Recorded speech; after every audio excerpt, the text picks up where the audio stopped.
Hello friends, good morning. તો આજે આપણે એકદમ સુપર ટેસ્ટી એવી આવોકાડો સેન્ડવિચ બનાવીશું. તો આ સેન્ડવિચ ખાવામાં પણ ખૂબ જ સરસ છે અને આ સેન્ડવિચ બનાવવા માટે આપણે કોઈ સેન્ડવિચ મેકરની જરૂર પણ નથી, તો બધા જ બનાવી શકે છે. તો અહીં સૌપ્રથમ આપણે રફલી ચોપ ડુંગળી કાપી લેવાની છે. તો મેં ડુંગળી લીધી છે 2 અને સાથે જ કેપ્સિકમ લીધું છે, તે પણ આપણે મોટું મોટું કાપી લેવાનું છે. તો અહીં 1 કેપ્સિકમ લીધું છે અને સાથે મેં 1 પાકું આવોકાડો લીધું છે. તો આવોકાડો ખૂબ જ હેલ્ધી હોય છે, એટલે આપણે કોઈને કોઈ પ્રકારે એને ખાવું જોઈએ. તો થોડું પાકું હોય એવું આવોકાડો લેવાનું છે. મારું આવોકાડો થોડું કાચા જેવું હતું, માટે આપણે આ રીતે એને ચમચીની સહાયતાથી કાઢવું પડે છે.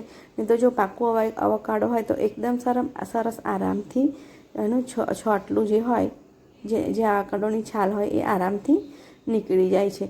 તો બસ આ રીતે એને ચોપ કરી લેવાનું છે અને ચોપરમાં ચોપ કરી લેવાનું છે. તમે મિક્સર જારનો યુઝ પણ કરી શકો છો અને કાપેલી ડુંગળી અને મરચાં એડ કરી દેવાના છે.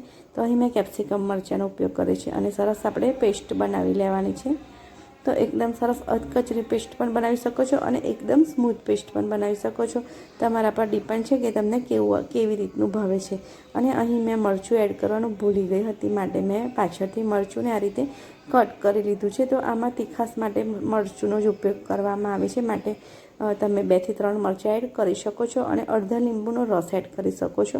1 થી 1 ચમચી જેટલી ચીલી ફ્લેક્સ એડ કરી શકો છો. 1 ચમચી જેટલો ઓરેગાનો એડ કરી શકો છો અને 1 ચમચી જેટલો મરી પાવડર એડ કરીશું અને અડધી ચમચી જેટલો આપણે ચાટ મસાલો પાવડર કે આમચૂર પાવડર એડ કરીશું અને સાથે છાશ મસાલો એડ કરીશું. તો બસ બધું સરસ એડ કરવાનું છે અને અડધી ચમચી જેટલો સંચર પાવડર એડ કરીશું. સ્વાદ અનુસાર મીઠું એડ કરીશું. તો બસ બધું જ સરસ રીતે આપણે મિક્સ કરી લેવાનું છે. મિક્સ કર્યા બાદ આપણે આ રીતે બ્રેડ લેવાની છે. બટરને પહેલાંથી રૂમ ટેમ્પરેચર પર રાખવાનું છે, જેથી કરીને બ્રેડ પર એકદમ સરસ રીતે સ્પ્રેડ થાય.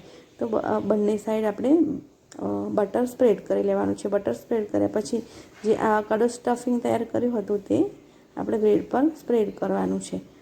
તો તમને જેટલું જોઈતું હોય એ પ્રમાણે તમે સ્ટફિંગ લગાવી શકો છો, વધારે ઓછા પ્રમાણમાં.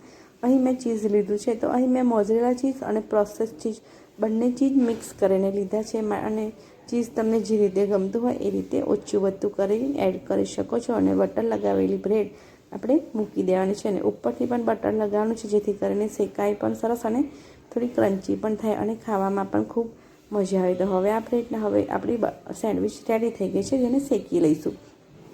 તો શેકવા માટે મેં હજી સેન્ડવિચ મેકરનો ઉપયોગ નથી કર્યો. આજે આપણે તવીમાં જ શેકવાના છે. તમે ઈચ્છો તો સેન્ડવિચ મેકરનો પણ ઉપયોગ કરી શકો છો અને સાથે આ રીતે ઉપરથી બટર લગાવી લેવાનું છે. તો એકદમ સરસ પલટાવીને એને ગોલ્ડન બ્રાઉન કલરની ને ક્રન્ચી થાય ત્યાં સુધી શેકી લેવાની છે. તો આ બ્રેડ એકદમ સરસ લાગે છે અને તવી પર શેકેલી બ્રેડ ખરેખર એકદમ વધારે સરસ લાગે છે. સેન્ડવિચ મેકર કરતાં પણ સરસ ટેસ્ટ આવે છે. તો માટે તમે સેન્ડવિચ મેકર ના હોય તો પણ સેન્ડવિચ બનાવી શકો છો અને ગ્રીલ પેનનો ઉપયોગ પણ કરી શકો છો.